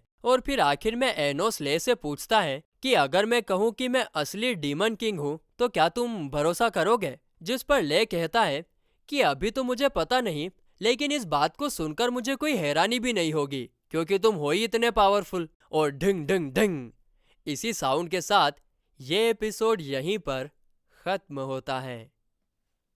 तो इस एपिसोड की स्टार्टिंग एनोस के घर को दिखाने से होती है, जहां पर एनोस की मोम स्कूल कंपटीशन जीतने की खुशी में एनोस की काफी ज्यादा तारीफ कर रही थी। तो वही हम देखते हैं कि इस बार वहां पर ले और मीसा भी प्रेजेंट होते हैं, लेकिन यहाँ पर मीसा को कुछ अनकंफर्टेबल लग रहा था क्योंकि उसके हिसाब से यहाँ पर एनोस की जीत को सेलिब्रेट किया जा रहा है, लेकिन वो तो एनोस की टीम का हिस्सा है ही नहीं। जिस पर एनोस कहता है कि ऐसा नहीं है, अब से तुम भी मेरी टीम का हिस्सा हो। दरअसल तुम में काफी ज्यादा पोटेंशियल है एक अच्छी सबऑर्डिनेट बनने का। साथ ही में यहाँ पर वो मीसा की पावर्स को उस वोटर वॉरियर के साथ भी लिंक करता है, जिसके साथ पिछले एपिसोड की स्टार्टिंग में उसकी फाइट हुई थी। आगे बातों बातों में हमें पता चलता है कि एनोस के पेरेंट्स उसे डीमन लॉर्ड बनाना चाहते हैं, जिससे हम समझ पाते हैं कि भोले भाले पेरेंट्स को पता ही नहीं है कि एनोस ऑलरेडी एक डीमन किंग है। तो वहीं डिनर के बाद साशा और मीशा एनोस की मोम के साथ एनोस के बचपन के फोटोज देख रहे थे। उन्हें यकीन ही नहीं हो रहा था कि एनोस का सच में 1 महीने पहले ही जन्म हुआ है। साथ ही में हमें यहाँ पर यह भी पता चलता है कि जब एनोस उसकी माँ के पेट में था तब उसकी माँ को बहुत ज्यादा कॉम्प्लिकेशंस आई थी। लेकिन भगवान की कृपा और उसके पेरेंट्स की दुआओं की वजह से उसका जन्म ठीक तरीके से हो गया था। तो दूसरी तरफ हम ले और मीसा को बात करते हुए देखते हैं। मीसा यहाँ पर ले को थैंक्स बोलती है क्योंकि उसकी वजह से आज वो एनोस की टीम को ज्वाइन कर पाई है, लेकिन यहाँ पर ले को तो बुरा लग रहा था क्योंकि फैन क्लब की बाकी लड़कियां टीम ज्वाइन नहीं कर पाई थी। और ये सुनकर मीसा को भी काफी अजीब लगता है क्योंकि ले एक रॉयल फैमिली से बिलोंग करता है और रॉयल कभी भी हाइब्रिड्स के बारे में इतना अच्छा नहीं सोचते हैं। जिस पर ले कहता है कि मैं रॉयल्स और हाइब्रिड को नहीं मानता, मेरे लिए सब एक समान है और मैं सिर्फ अपनी तलवारबाजी में यकीन करता हूँ। आगे ले ये भी कहता है कि हाफ स्पिरिट और हाफ डीमन वाले लोग ज्यादा दिनों तक टिक नहीं पाते हैं, उन्हें कोई ना कोई बीमारी तो हो ही जाती है स्पिरिट से रिलेटेड, जो कि तुम्हें अभी तक नहीं हुई है, यानी कि तुम्हें जरूर कोई तो स्पेशल बात है। बस इतना कहते ही वे लोग एनोस के घर में जाने के लिए निकल जाते हैं। जिसके बाद अगले दिन क्लास में टीचर सभी को बताती है कि आने वाले मैजिक स्वॉर्ड टूर्नामेंट के लिए उनके क्लास से ले और एनोस को चुना गया है, जिसे सुनकर ले तो काफी ज्यादा खुश होता है, लेकिन एनोस नहीं होता। दरअसल उसे लगता है कि रॉयल फैमिली उसको लेकर कुछ तो बड़ा प्लान कर रही है, क्योंकि वे लोग क्यों ही चाहेंगे कि उसके जैसा एक हाइब्रिड टूर्नामेंट को जीते। अब आगे एनोस ले को इसके बारे में कुछ बता पाता, तभी मीसा वहां आकर एनोस को बताती है कि 7th डीमन एम्पायर के सर मेलहेस यहाँ पर आए हैं, क्या आप उनसे मिलना चाहोगे? जिस पर एनोस हाँ में जवाब देता है और मेलहेस के रूम में एंटर होते ही मेलहेस के आंखों में से आंसू आने लगते हैं एनोस को देखकर, और फिर वो घुटनों के बल बैठकर एनोस को डीमन किंग एनोस कहकर पुकारता है। ये देखकर एनोस उससे पूछता है कि क्या तुम्हें सच में मैं याद हूँ? जिस पर मेलहेस कहता है जी नहीं मास्टर, दरअसल 2000 साल पहले ही किसी ने मेरी मेमोरीज को मिटा दिया था, लेकिन मेरी सोर्स को आप अभी भी अच्छी तरीके से याद हो और उसी के कारण मैं आपको पहचानने में कामयाब हो पाया। इस पर एनोस उससे पूछता है कि क्या हुआ था 2000 साल पहले, जिस पर मेलहेस बताता है कि 2000 साल पहले ठीक आपके सेक्रीफाइस के बाद किसी ने मुझ पर अटैक किया और फिर अगले ही पल मेरी आंखें जंगल में खुली, और वो भी आपके क्रिएट किए हुए बैरियर के दूसरी तरफ। और इस वक्त तक मुझे मेरे पास्ट के बारे में कुछ भी याद नहीं था, यानी कि मेरी मेमोरीज पहले ही मिटा दी गई थी। जिसके बाद तो मुझे डीमन वर्ल्ड में वापस आने के लिए 100 साल लग गए, और जब मैं वापस आया तो डीमन किंग का नाम बदल चुका था और मुझे पता नहीं कि ऐसा किसने किया। आगे एनोस उससे मैजिक स्वॉर्ड टूर्नामेंट के बारे में पूछता है कि क्या उसने उसका नाम सजेस्ट किया है, जिस पर मेलहेस कहता है कि नहीं, लेकिन ये जरूर रॉयल फैमिलीज का किया कराया होगा। शायद वो आपको टूर्नामेंट में हराकर हाइब्रिड्स को नीचा दिखाना चाहते हैं और वो इसके लिए किसी भी हद तक जा सकते हैं। मेलहेस यहाँ पर एनोस को टूर्नामेंट में पार्टिसिपेट ना करने का सजेस्ट करता है, क्योंकि अगर ऐसा हुआ तो शायद नकली डीमन किंग उसके सामने आ जाए, जिसे सुनकर एनोस कहता है कि चिंता मत करो, मैं इसके बारे में जरूर सोचूंगा। तो भाई घर आने पर एनोस, ये मैं क्या देख रहा हूँ, नहीं ये मेरी आंखों को क्या हो गया, मैं क्या देख रहा हूँ, वो मीशा को अपने घर पर देखता है। दरअसल हमारी होने वाली भाभी को एनोस के लिए अच्छा खाना बनाना था, तो एनोस की मोम ने उसे आज खाना बनाने के लिए बुलाया था। वहीं खाना खाते टाइम एनोस की मोम बताती है कि आज उसकी टीचर घर पर आई थी और उसने उन्हें बताया कि एनोस मैजिक स्वॉर्ड टूर्नामेंट के लिए सिलेक्ट हो गया है, जिसे सुनकर एनोस को थोड़ा सा सस्पिशियस लगता है, क्योंकि वह खेबड़ी कहीं की टीचर तो मेरे को पसंद ही नहीं करती है, फिर ये बात बताने के लिए मेरे घर तक आ गई। यहाँ पर टूर्नामेंट में सिलेक्ट होने के नाम पर एनोस की मोम काफी ज्यादा खुश होती है, लेकिन यहाँ पर एनोस कहता है कि शायद मैं टूर्नामेंट में पार्टिसिपेट नहीं करूंगा, जिसे सुनकर उसकी मोम उदास हो जाती है और उम्मीद भरी आंखों से उसकी तरफ देखती है, मानो कि उसकी दिल से इच्छा हो कि उसका बेटा इस टूर्नामेंट में पार्टिसिपेट करे और जीते भी। जिसे देखकर एनोस कहता है कि उसके पास कोई मैजिकल स्वॉर्ड भी नहीं है, जिस पर एनोस की मोम कहती है कि उसकी चिंता तुम मत करो, तुम्हारे डे बस यहीं पर वो रुक जाती है। जिसे सुनकर मीशा और एनोस दोनों को शक होता है, कुछ तो गड़बड़ है दया। आगे डिनर खत्म होने के बाद एनोस मीशा को इतना अच्छा खाना बनाने के लिए थैंक्स बोलता है और वो कहता है कि मैं तुम्हारे लिए क्या कर सकता हूँ, जिस पर मीशा पहले तो मना करती हैं, लेकिन एनोस के फोर्स करने पर वो कहती हैं कि मैं कहीं बाहर जाना चाहती हूँ, जिसके रिप्लाई में एनोस कहता है जो हुकुम मेरे आका, हम स्कूल के बाद बाहर घूमने के लिए जाएंगे। और फिर अगले दिन वो दोनों मॉडल क्रिएशन शॉप में आते हैं, जो कि मीशा की फेवरेट जगह होती है, क्योंकि वे लोग अपनी मर्जी से यहाँ पर कोई भी मॉडल बना सकते हैं। और यहाँ पर शॉप की ओनर भी मीशा को काफी अच्छे से जानती थी। जिसके बाद वे दोनों वर्कशॉप में आते हैं, जहाँ पर मीशा मैजिक का यूज करके एनोस के घर पर जब वे लोग डिनर कर रहे थे उसका मॉडल क्रिएट करके देखती है, जो कि वो साशा को गिफ्ट देने वाली है। इसके बाद एनोस भी मॉडल बनाने लगता है और जब ओनर उसे देखती है तो वो पूरी तरीके से चौंक जाती है, क्योंकि एनोस ने इस पूरी सिटी का मॉडल बनाया था, वो भी एक अंगूठी जितनी जगह में। जिसे देखकर तो ओनर उसे मुंह बोली रकम में वो मॉडल खरीदने की बात करती है, लेकिन एनोस कहता है कि ये बेचने के लिए नहीं है बाबू मोशाय। इसके बाद मीशा और एनोस बाहर आ जाते हैं, जहां पर एनोस अपने मैजिक का यूज करके क्रिएशन को एक अंगूठी में बदलकर मीशा के हाथों में पहनाता है, ताकि मीशा का जब भी मन हो वो उसे देख सके। अब ये सब देखकर तो मीशा फूले नहीं समा रही थी, वो बहुत ज्यादा खुश होती है। तभी उन्हें अपने सामने एक केट कैफे नजर आता है, जिसे देखकर मीशा थोड़ी नर्वस हो जाती हैं और फिर वे दोनों कॉफी पीने के लिए अंदर आते हैं। इसके थोड़ी देर बाद केट के रूप में आइविस एनोस से बात करने के लिए वहां पर आता है। दरअसल एनोस ने आइविस को मेलहेस और टूर्नामेंट पर नजर रखने के लिए कहा था। आगे आइविस एनोस को बताता है कि जो कोई भी टूर्नामेंट को कंट्रोल कर रहा है उसका लिंक सिटी हॉस्पिटल से जुड़ा हुआ है। हाँ, लेकिन वो है कौन वो मैं अभी तक डिस्कवर नहीं कर पाया हूँ। अब ये सब बताने के बाद आइविस वहाँ से चला जाता है और ये दोनों घूमते घूमते सिटी हॉस्पिटल तक आते हैं, लेकिन यहाँ पर अपनी डिमोनिक आइज से स्कैन करने पर भी एनोस को कुछ स्पेशल पता नहीं चलता है। तभी एंट्री होती है ले की और एनोस के पूछने पर वो बताता है कि यहाँ पर उसकी मोम एडमिट है, जिस पर एनोस कहता है कि अगर डॉक्टर उन्हें ठीक नहीं कर पा रहे हैं तो मैं अपने हीलिंग मैजिक से उन्हें ठीक कर सकता हूँ। लेकिन ले मना करके अंदर जाने लगता है और तभी एनोस उसे बताता है कि शायद मैं टूर्नामेंट में पार्टिसिपेट नहीं कर पाऊंगा, पर इससे ले को कुछ खास फर्क पड़ता नहीं है। और ये बात इन दोनों को भी थोड़ी अजीब लगती है, क्योंकि आज ले बिल्कुल अलग ही बर्ताव कर रहा है। इसके बाद अगले सीन में हम ले को उसकी बीमार माँ के साथ देखते हैं। उनकी हालत तो कुछ ज्यादा ही खराब लग रही थी। जिसके बाद हमें सीधे टूर्नामेंट का सीन दिखाया जाता है, जहां पर एनोस की मोम भी टूर्नामेंट को देखने के लिए आई थी। आगे जब वे दोनों बात कर ही रहे थे कि तभी वहां पर आइविस आता है। वो एनोस से कहता है कि मेलहेस का इस टूर्नामेंट से कोई भी लेना देना नहीं है। साथ ही में वो ये भी बताता है कि ले की मोम तो सच में बेहद बीमार है, क्योंकि उन्हें स्पिरिट डिजीज नाम की एक बीमारी है और इस डिजीज के बारे में तो एनोस को भी कुछ ज्यादा पता नहीं होता है। आगे आइविस ये भी बताता है कि टूर्नामेंट में एनोस के लिए ट्रैप सेटअप किए गए हैं और पूछने पर एनोस ये भी कंफर्म कर देता है कि वो इस टूर्नामेंट में पार्टिसिपेट नहीं करेगा ताकि फेक डीमन किंग सामने आ सके। जिसके बाद दोस्तों कंपटीशन स्टार्ट होता है और फर्स्ट राउंड एनोस और कर्ट नाम के वॉरियर के बीच में था और यहाँ पर हमें ये पता चलता है कि कर्ट स्वॉर्ड एकेडमी का टॉप स्टूडेंट है और वो टीचर का बड़ा भाई भी है। आगे जब एनोस को बाहर बुलाया जाता है तो वो बाहर नहीं आता है क्योंकि वो कंपटीशन में पार्टिसिपेट नहीं कर रहा था। अब ये देखकर सारी ऑडियंस उसके बारे में बुरी बातें करने लगती है।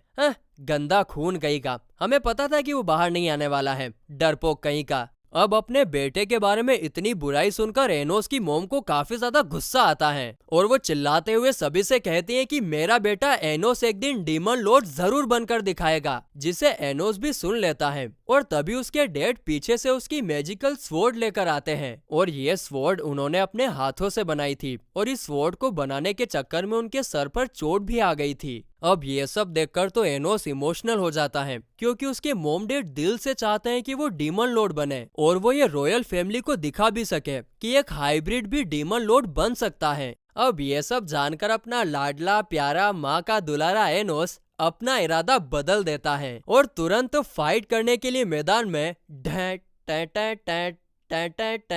कूद पड़ता है। अच्छा, वो ये सब जानता था कि उसके लिए यहाँ पर ट्रैप सेट किया गया है, लेकिन इन सब के बावजूद भी वो मैदान में उतर पड़ता है। तो वहीं कर्ट उसे मैदान में देखकर कहता है कि मुझे तो लगा था कि तुम भाग खड़े होंगे, जिस पर एनोस कहता है माफ कर दो जनाब, मैं तुम्हारी उम्मीदों पर खरा नहीं उतर पाया। और फिर आखिरी सीन में हमें ले को उदास बैठा हुआ दिखाया जाता है और बैकग्राउंड में कर्ट कंपटीशन स्टार्ट करने के लिए कहता है और इसी के साथ ही ये एपिसोड यहीं पर खत्म होता है। तो इस एपिसोड की स्टार्टिंग एनोस और कर्ट के बीच की फाइट को दिखाने से होती है। तो वहीं एनोस को चीयर करने के लिए एनोस फैन क्लब की सारी लड़कियां उसके लिए सुंदर सा गाना गाने लगती हैं, जिसके ट्यून के साथ मैच करते हुए एनोस कर्ट के सारे अटैक्स को डॉज कर रहा था, जिसके कारण कर्ट को काफी ज्यादा गुस्सा आता है और वो अपने स्पेशल टेक्निक का यूज करता है, लेकिन एनोस एक ही झटके में उसकी टेक्निक को डिस्ट्रॉय कर देता है। जिसके बाद एनोस एक ही हमला करता है, बस एक हमला करता है और उस हमले से कर्ट की ऐसी की तैसी हो जाती है। साथ ही में उसकी यहाँ पर मैजिकल स्वॉर्ड भी टूट चुकी थी, यानी कि कर्ट यहाँ पर हार चुका है और एनोस महाराजा जीत चुके हैं। अब ये देखकर कर्ट एनोस से पूछता है कि ऐसे कैसे हो सकता है, तुम एक मामूली सी तलवार से मुझे कैसे हरा सकते हो? जिस पर एनोस कहता है कि अरे ओ बगुआ, इसे मामूली तलवार नहीं समझना, इसमें मेरे डैड का प्यार और उनकी मेहनत जुड़ी हुई है, जिसके कारण मैं तुम्हें यहाँ पर हरा पाया। जिसे सुनकर एनोस के डैड तो लिटरली रोने लगते हैं। तो वहीं दूसरी तरफ अपने भाई को हारता हुआ देख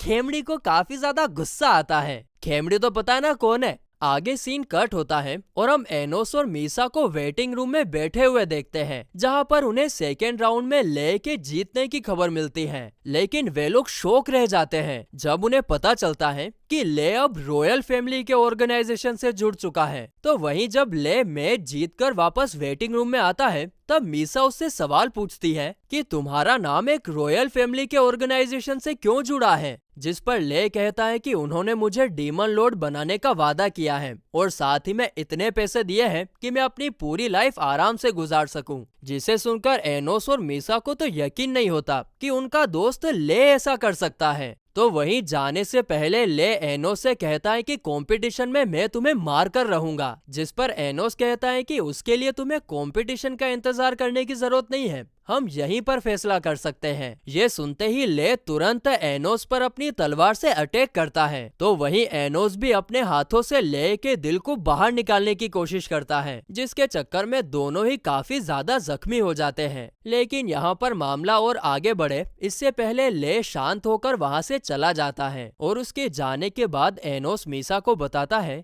कि उसने ले की बॉडी में मैजिकल गियर महसूस किया है, जो उसके सोर्स की चारों तरफ से लिपटा हुआ है, और अगर उसने इसके बारे में किसी और से बात की तो वो मैजिकल गियर उसके सोर्स को हमेशा हमेशा के लिए खत्म कर देगा, जिसके बाद तो ले कभी भी रिसरेक्ट नहीं हो पाएगा। और क्योंकि ले ने यहाँ पर सीधे होकर उससे मदद नहीं मांगी, इसीलिए एनोस समझ जाता है कि वो किसी के वश में है। तो वहीं टूर्नामेंट का फर्स्ट डे खत्म होने के बाद एनोस की मोम उसकी स्वॉर्ड को सही सलामत घर पर लेकर जाने की जिम्मेदारी लेती है, क्योंकि यहाँ पर एनोस को कहीं और जाना था। और एनोस के मोम ने स्वॉर्ड घर लेकर जाने की जिम्मेदारी इसलिए ली थी क्योंकि टूर्नामेंट का एक ही रूल था कि एक बार जो स्वॉर्ड यूज कर ली तो अंत तक उसी स्वॉर्ड को यूज करना होगा। जिसे सुनकर एनोस फैन क्लब की सारी लड़कियां एनोस की मोम के साथ जाने का डिसाइड करती हैं। इसके बाद एनोस और मीसा हॉस्पिटल में ले की मोम को देखने के लिए आते हैं, जिनकी हालत सच में काफी ज्यादा खराब थी। हम लोग लिटरली उनके बॉडी के आर पार देख सकते हैं। तो वहीं उनको देखकर एनोस मीसा से कहता है कि ले की मोम डीमन नहीं है, बल्कि वो भी तुम्हारी तरह हाफ स्पिरिट और हाफ डीमन है। जिसे सुनकर मीसा कहती है,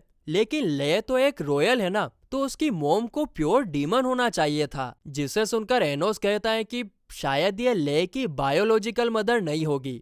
तभी ले की मोम को होश आता है और वो एनोस को उसका नाम लेकर पुकारती है, क्योंकि ले अक्सर यहाँ आकर एनोस के बारे में ही बात किया करता था। आगे एनोस उनसे पूछता है कि आपको ले और रॉयल फैमिली के कॉन्ट्रैक्ट के बारे में कुछ पता है क्या? जिस पर एनोस की मोम कहती है कि उन्होंने ले से प्रॉमिस किया है कि अगर वो तुम्हें खत्म करता है तो वे लोग मुझे ठीक कर देंगे। जिस पर एनोस कहता है कि अगर मैं आपको पहले ही ठीक कर दूं तो ले तो कॉन्ट्रैक्ट से आजाद हो जाएगा, और इसीलिए वो ले की मोम से उनकी स्पिरिट डिसीज के ट्रेडिशन के बारे में पूछता है। जिस पर ले की मोम कहती है कि स्पिरिट डिसीज फेक बातें और ट्रेडिशन को फैलाने से बनता है, लेकिन मुझे तो मेरा ट्रेडिशन ठीक से नहीं पता है। साथ ही में ले की मोम यहाँ पर ले को इस कॉन्ट्रैक्ट से फ्री करने के लिए भी कहती है, और ऐसा तो सिर्फ तभी हो सकता है जब एनोस ले की मोम को हमेशा हमेशा के लिए खत्म कर दे। जिसे सुनकर मीसा इस चीज के लिए मना करती है। वो एनोस से पूछती है कि क्या ले की मोम को ठीक करने का कोई दूसरा रास्ता नहीं है क्या? जिस पर एनोस कहता है कि नहीं, बिना उनके ट्रेडिशन को जाने में उन्हें पूरी तरह से ठीक नहीं कर सकता हूँ। और तो और मैंने अपनी सोर्स एनर्जी भी उनके साथ शेयर करी ना, तो भी वो ठीक नहीं हो सकती है, क्योंकि डीमंस की और स्पिरिट की सोर्सेस काफी ज्यादा डिफरेंट होती हैं। लेकिन यहाँ पर मीसा तो एक हाफ डीमन और हाफ स्पिरिट है, और इसीलिए वो अपनी सोर्स एनर्जी शेयर करने का डिसाइड करती है। जिस पर एनोस एग्री करता है और तुरंत एक स्पेल एक्टिवेट करता है, जिससे मीसा की सोर्स एनर्जी ले की मोम के साथ शेयर होना स्टार्ट हो जाती है। लेकिन तभी अचानक से एनोस को कुछ तो काफी बुरा महसूस होता है, और फिर सीन तुरंत एनोस की मोम और फैन क्लब की लड़कियों पर शिफ्ट होता है। वे लोग एनोस के घर की तरफ जा ही रहे थे कि तभी वहाँ पर टीचर अपीयर होती है। वो एनोस की स्वॉर्ड मांगती है, ये बोलकर कि उसको इसकी जांच करनी है। उसके हिसाब से ये टूर्नामेंट का एक रूल है, लेकिन फैन क्लब की लड़कियों को तो ऐसे किसी रूल के बारे में पता नहीं होता है, और इसीलिए जब एनोस की मोम तलवार देने से मना करती है,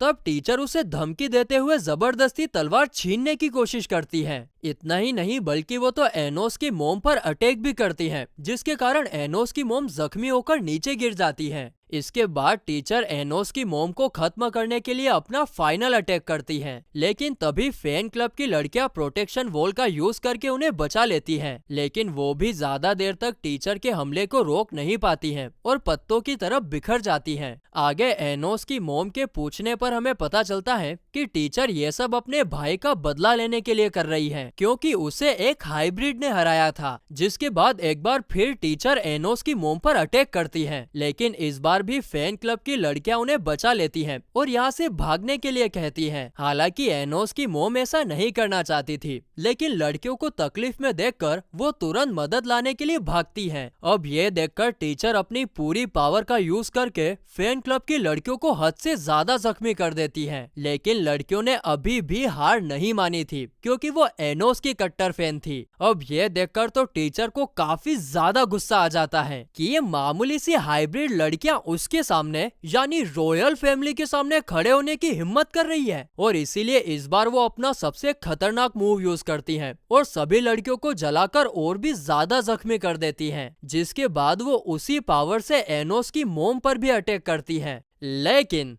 बॉस, एनोस की। वो सही टाइम पर आकर उन्हें बचा लेता है और एनोस को देखकर तो टीचर की फटकर सीधे 32 हो गई थी। आगे टीचर उसे हाइब्रिड ब्लड कहकर उसकी इंसल्ट करने लगती है, लेकिन इस पर एनोस अपनी डिमोनिक आइस का यूज करके टीचर को फ्रीज कर देता है और फिर वो अपने हीलिंग मैजिक की मदद से अपनी मोम और फैन क्लब की लड़कियों को ठीक करता है। उसके बाद वो उन फैन क्लब की लड़कियों से उनका नाम पूछता है और फिर वो कहता है कि मैं तुम लोगों का ये एहसान कभी नहीं भूलूंगा। आज जो तुमने मेरी मोम के लिए किया उसके कारण मैं तुम लोगों का नाम मरते दम तक याद रखूंगा। जिसे सुनकर लड़कियों की आंखों में आंसू आ जाते हैं। जिसके बाद एनोस अपनी मोम को लड़कियों के साथ यहाँ से घर जाने के लिए कहता है कि अब तुम जाओ, आगे मैं संभाल लूंगा। इसके बाद वो गुस्से में टीचर के पास आकर कहता है कि आज तुमने अपनी लाइफ की सबसे बड़ी गलती करी है। आगे वो टीचर को गले से पकड़कर ऊपर उठाता है और फिर दोनों टूर्नामेंट वाले स्टेडियम में टेलीपोर्ट होते हैं, जहाँ से टीचर भागने की कोशिश करती है, लेकिन एनोस तुरंत तलवार समन करके उसके पीठ में स्टेप कर देता है और कहता है कि अगर तुम्हें अगले 1 मिनट में इलाज नहीं मिला तो तुम धरती लोक छोड़ दोगी। हाँ, पर अगर तुम ऐसा नहीं चाहती तो तुम मुझे डीमन किंग पुकार कर अपनी जान की भीख मांग सकती हो, शायद मेरा मन बदल जाए।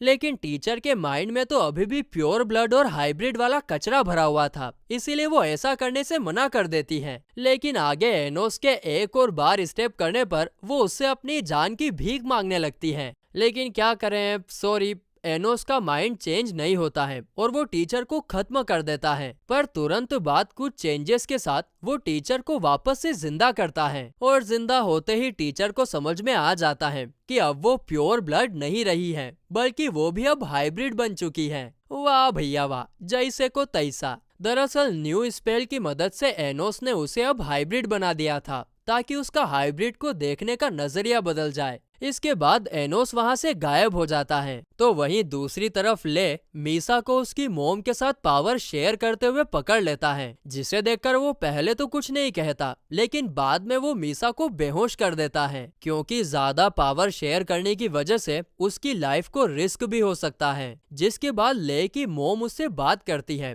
और एक फ्लैशबैक से हमें पता चलता है कि वो सच में ले की बायोलॉजिकल मदर नहीं है, बल्कि ले तो उसे जख्मी हालत में सड़क पर मिला था और तब से ही उसने ले को अपना बेटा समझकर बड़ा किया था। आगे ले की मोम उसे खुद की लाइफ जीने के लिए कहती है, ना कि उसके लिए। जिसके बाद ले खुश होकर वहां से चला जाता है और उसके जाते ही एनोस वहां पर अपीयर होता है। खैर, एनोस वहां पर था इसकी खबर ले को भी होती है और फिर अगले दिन मैजिक स्वॉर्ड टूर्नामेंट का फाइनल मैच होता है, जो कि एनोस और ले के बीच था। दोनों एक दूसरे को मैच से पहले स्माइल देते हैं और फिर गाइस इसी स्माइल के साथ ये एपिसोड यहीं पर खत्म होता है। तो इस एपिसोड के स्टार्टिंग में हम एनोस और ले को आमने सामने देखते हैं। उन दोनों की फाइट शुरू होने वाली थी, लेकिन तभी अचानक से टूर्नामेंट के कुछ रूल्स चेंज कर दिए जाते हैं और उन दोनों के लेफ्ट हैंड पर एक ब्रेसलेट लगाया जाता है, जो कि उनकी अनवांटेड मैजिकल एनर्जी को एब्जॉर्ब करने लगता है। साथ ही में यहाँ पर एनोस को ये भी बताया जाता है कि अगर उसे इस कंपटीशन को जीतना है तो उसे ले के सोर्स को खत्म करना होगा, तभी वो इस कंपटीशन का विजेता कहलाएगा। तुरंत बाद मैच स्टार्ट होता है और दोनों एक दूसरे का काफी बहादुरी के साथ सामना कर रहे थे। जय और वीरू की लड़ाई चल रही है भैया। लेकिन यहाँ पर एक पॉइंट पर आकर ले रॉयल फैमिली के साथ किया हुआ अपना कॉन्ट्रैक्ट तोड़ देता है और इसके कारण जो मैजिकल गियर उसके सोर्स पर लगा हुआ था वो जल्द ही उसे डिस्ट्रॉय कर देगा। यानी कि ले के पास अब सिर्फ कुछ ही टाइम बचा है और अब वो इस बचे हुए टाइम में अपनी पूरी ईमानदारी के साथ एनोस के साथ लड़ने का डिसाइड करता है, जिस पर एनोस भी उसका पूरी तरह से साथ देता है। जिसके बाद दोनों के बीच रियल और काफी खतरनाक स्वॉर्ड फाइट स्टार्ट हो जाती है और वे लोग इतनी तेजी के साथ फाइट लड़ रहे थे कि ऑडियंस को कुछ दिख ही नहीं रहा था कि उन दोनों के बीच क्या चल रहा है। तो वहीं फाइट के दौरान दोनों एक दूसरे को काफी ज्यादा घायल कर देते हैं और अंत में ले एनोस का लेफ्ट हैंड काट देता है। वहीं एनोस भी अपनी तलवार ले के दिल के आर पार कर देता है, जिसके साथ ही उनके पैरों तले एक स्पेल एक्टिवेट होता है और अगले ही पल वे दोनों अपने आप को एक डायमेंशनल प्रिजन में पाते हैं, जिसे देखकर एनोस समझ जाता है कि ले को वश में करने से लेकर उसका नाम टूर्नामेंट में सजेस्ट करने तक ये सब कुछ मेलहेस ने किया है, और मेलहेस ने ये सब सिर्फ और सिर्फ एनोस को खत्म करने के लिए किया है। उसके बाद मेलहेस वहाँ पर उन दोनों डीमन लॉर्ड्स को भी बुलाता है जो स्कूल में स्वॉर्ड ट्रेनिंग करवाने के लिए आए थे। अब मेलहेस को यहाँ पर लग रहा था कि एनोस उन तीनों डीमन लॉर्ड को हरा तो नहीं पाएगा, लेकिन तभी कहानी में ट्विस्ट आता है और उन दोनों डीमन लॉर्ड्स को कोई अनजान फोर्स खत्म कर देती है, और ऐसा करने वाला और कोई नहीं बल्कि अपना वीरू ले था, जिसे देखकर मेलहेस को ले पर काफी ज्यादा गुस्सा आता है और वो मैजिक गियर की मदद से उसे खत्म करने का ट्राई करता है। लेकिन बेचारे की बदकिस्मती, क्योंकि मैजिक गियर तो उसके सोर्स के पास था ही नहीं, वो तो ऑलरेडी डिस्ट्रॉय हो चुका था। लेकिन कब? जब एनोस ने ले के दिल पर वार किया था, तब असल में उसने उसके मैजिकल गियर को ही तोड़ा था। अरे अपना जय वीरू को थोड़ी ना मार सकता है क्या?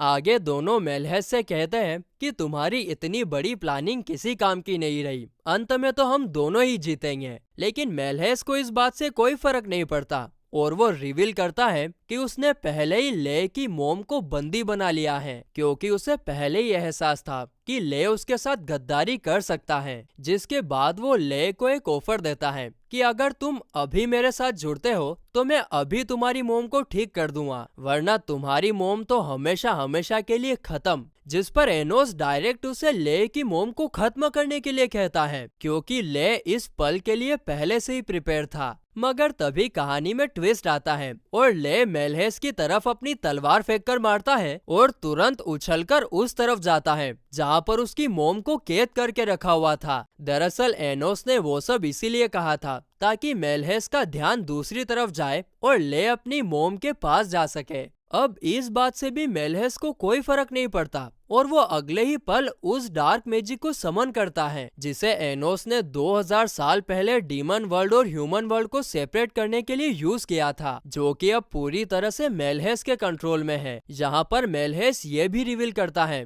कि इस डार्क मैजिक को उसी की मैजिकल पावर से पावर मिल रही है। जो ब्रेसलेट उन्हें मैच के पहले पहनाया गया था, ये सब उसी के कारण हो रहा है। जिसके बाद डार्क मैजिक एनोस पर अटैक करने लगता है, लेकिन एनोस अपनी प्रोटेक्शन वॉल का यूज करके उससे बच जाता है। जिसके बाद एनोस मेलहेस पर अपने कटे हुए हाथ से अटैक करने का ट्राई करता है, लेकिन मेलहेस उससे बचकर अपने बनाए हुए एब्सोल्यूट स्पेस में चला जाता है, जहां पर उसके अलावा और कोई भी इंटर नहीं हो सकता है। और मेलहेस यहीं पर नहीं रुकता है, बल्कि वो डार्क मैजिक से ले और उसकी मोम पर भी अटैक करता है। लेकिन टाइम रहते एनोस अपनी बची कुची पावर से उन लोगों को प्रोटेक्ट करता है। आगे एनोस टेलीपैथी के जरिए ले से बात करता है और ले उससे कहता है कि अगर वो उसे यहाँ पर एक डिमोनिक स्वॉर्ड क्रिएट करके दे दे तो शायद वो डार्क मैजिक के साथ लड़ सकता है। जिस पर एनोस अपनी ज्यादा से ज्यादा पावर एक स्वॉर्ड में डालकर ले को देता है, जिसका यूज करके ले डार्क मैजिक से लड़ने की कोशिश तो करता है, लेकिन वो उसके सामने टिक नहीं पाता है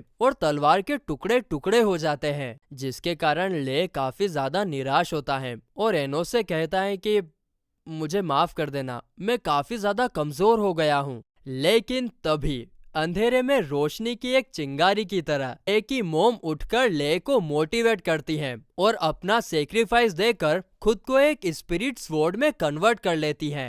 जाओ बेटा, खत्म कर दो इसे। और फिर तो अपनी मोम की इतनी इमोशनल भरी बातें सुनकर ले काफी ज्यादा मोटिवेट हो जाता है और फिर ना ही सिर्फ वो स्पिरिट स्वॉर्ड का यूज करके सारे डार्क मैजिक को खत्म करता है, बल्कि अपने मोम के कहने पर वो वाइट एनर्जी का यूज करके एब्सोल्यूट स्पेस में जाकर मेलहेस को छोटी सी सही लेकिन चोट देकर आता है। जिसके बाद एक इमोशनल मूवमेंट के साथ ले की मोम ले को अलविदा कहकर हमेशा हमेशा के लिए गायब हो जाती है, जिसके कारण ले की आंखों में से आंसू गिरने ही वाले थे। लेकिन एनोस उसे रोककर कहता है कि अभी रोने की कोई जरूरत नहीं है, मैं यहाँ से बाहर निकलते ही जरूर कुछ तो कर लूंगा। जिसे सुनकर मेलहेस और डार्क मैजिक को समन करता है, लेकिन तभी अचानक से एनोस उसके पीछे आ जाता है। ये देखकर मेलहेस हैरान रह जाता है कि एनोस उसके एब्सोल्यूट स्पेस में कैसे एंटर हो गया। जिस पर एनोस कहता है कि एक माँ की ताकत तुम नहीं जानते बेटा। जिस पल स्पिरिट स्वॉर्ड इंटर हुई थी, उसी पल उसने मेरे इंटर होने के लिए भी रास्ता बना दिया था।